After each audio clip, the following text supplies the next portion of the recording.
ओम साई राम। श्री सत्य साई बाबा को मेरा कोटि कोटि प्रणाम।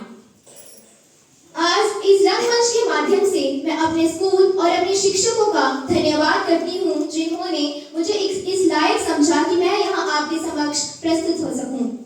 मैं उस भारत से आई हूँ जिसने विश्व को हितोपदेश और कर्म योग सिखाया, वसुधैव कुटुंबकम के सिद्धांत पर जी। मेरा भारत वो नीलकंठ है जिसने खुद विष पीकर दूसरों को अमृत दान किया।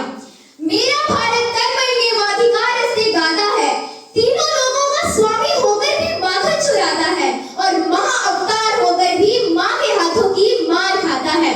मैं गौतम बुद्ध के भारत से आई हूँ जो जनहित के लिए सन्यासी हो जाता है। मैं श्री राम के भारत से आई हूँ जो पिता की एक बात पर वनवासी हो जाता है। मैं उस भारत से आई हूँ जहाँ एक स्त्री को उसके स्वाभिमान से पहचाना जाता है, एक कुंवारी माँ को महासती कुंती के नाम से जाना जाता है और 5 पतियों वाली द्रौपदी को देवी माना जाता है। मेरा भारत प्रेम का लोक और अहिंसा का जन्म स्थान है, लेकिन नारी का अनादर हो जाए तो यहाँ का बच्चा बच्चा हनुमान है। नमस्कार, मेरा नाम अभिनव शर्मा है। आज मैं आप सबके समक्ष मेरा भारत कर्म भूमि है, भोग भूमि नहीं, पर अपने विचार प्रकट करने के लिए यहाँ प्रस्तुत हुई हूँ। आज यहाँ मैं उस देश की बात करने के लिए आई हूँ जिस देश के नेता हम खुद चुनते हैं, महले हमारी तकदीरें नहीं निकलती। हम चीन के डायनेमिक के छात्रों की तरह लोहे के टैंकों के नीचे कुचले नहीं जाते।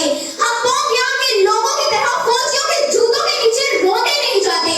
जिस देश में कल्पना चावला, अरुणिमा सिन्हा जैसी बेटियां जन्म लेती हैं, जिस देश में बछेंद्री पाल जैसी महिलाएं माउंट एवरेस्ट पर चढ़कर विश्व का नाम रोशन करती हैं, जिस देश में डॉक्टर एपीजे अब्दुल कलाम जैसे महान लोग जन्म लेते हैं, जिस देश में हम अपने जान के दुश्मन को भी जान कह जाते हैं, इसी मोहब्बत की जमीन को हिंदुस्तान कहते हैं, हिंदुस्तान कहते हैं।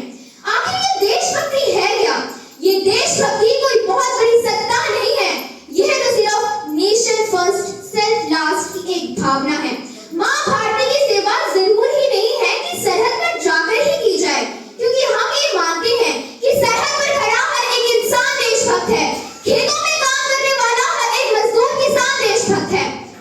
अब मैं आपसे ये कहना चाहती हूँ कि विष्णु पुराण में वर्णित है ये लाइनें, यस्याम समुद्र उदसिंधु राभो, यस्याम समुद्र उदसिंधु राभो, यस्याम मनः उत्कृष्ट सर्वभूः।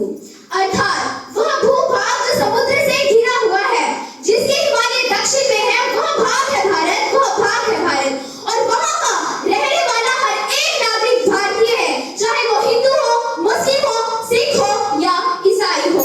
हमारे समाज में अनेक छोटी छोटी समस्याएं होती हैं, जिसको सुलझाने के लिए सरकार को कोई अन्य अभियान चलाने की कोई आवश्यकता नहीं है। अब बाद में स्वच्छता अभियान चलाने से अच्छा है कि कचरा किया ही ना जाए। बाद में भ्रष्टाचार के खिलाफ आवाज उठाने से अच्छा है कि हर एक नागरिक अपने कार्य के प्रति सरलता निष्ठा दिखाए। बाद में तंबाकू की थैली पर कैंसर लिखने से अच्छा है कि उसका उत्पादन ही बंद किया जाए। बाद में महिलाओं के खिलाफ आवाज उठाने से अच्छा है या उनको न्याय दिलवाने से अच्छा है कि समाज को ये बताया जाए, उनकी इज्जत करना सिखाया जाए। बाद में ट्रैफिक में पुलिस को जुर्माना देने से अच्छा है कि उन्हीं पैसों से एक हेलमेट खरीद कर पहना जाए और ट्रैफिक के नियमों का पालन किया जाए। और दोस्तों, अगर इसी देशभक्ति के साथ हम चलेंगे तो मैं यह विश्वास के साथ कह सकती हूँ कि हमारा राष्ट्र निर्माण जरूर संभव होगा। मैं आपसे यह कहना चाहती हूँ कि गीता हो या पुराण हो, खुदा हो या राम हो, फर्क नहीं पड़ता। मोहब्बत को अपना पैगाम बनाइए, इंसानियत को अपना धर्म बनाइए और राष्ट्र